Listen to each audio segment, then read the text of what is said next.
What role did Hillary Clinton, then Hillary Rodham, play in Watergate? Well, there's a book.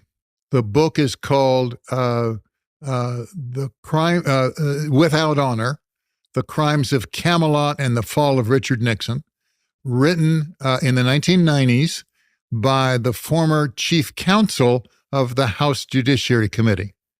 And he describes terrible things about Hillary Clinton. And the one that I find the most interesting, she's a very recent graduate of Yale Law School, Hillary Rodham. And he says the staffer running the impeachment inquiry, John Doerr, was beholden to a professor at Yale Law School, Burke Marshall, who was going to be Ted Kennedy's attorney general if he won. Okay? So Hillary Rodham was a recent graduate of Yale, and she was a go-between. She was carrying messages back and forth between these two people. And she did things that were hugely political. For example, the Republican minority on the impeachment inquiry kept demanding comparability.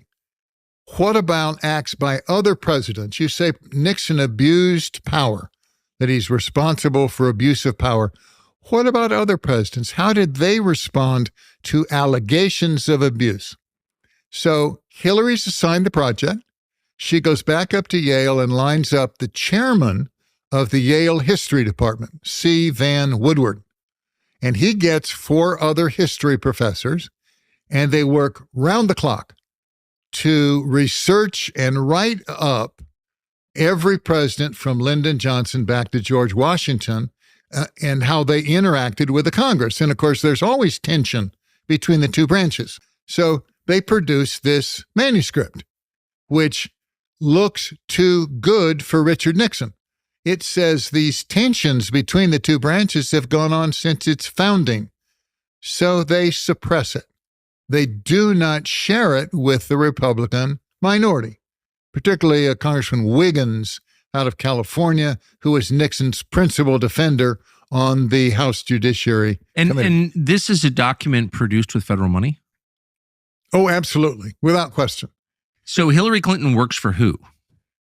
Technically, she reports to John Doerr, who is the head of the combined impeachment staff. I think there were 45 lawyers. It's a lady named Renata Adler. Nobody told us about what came out under the Church Committee. It was a Watergate reform. Yes. To look into the abuse and misuse of the CIA and the FBI. They looked at international and domestic. And she says, the only thing I can think was we were part of a cover-up because we weren't told about any of that.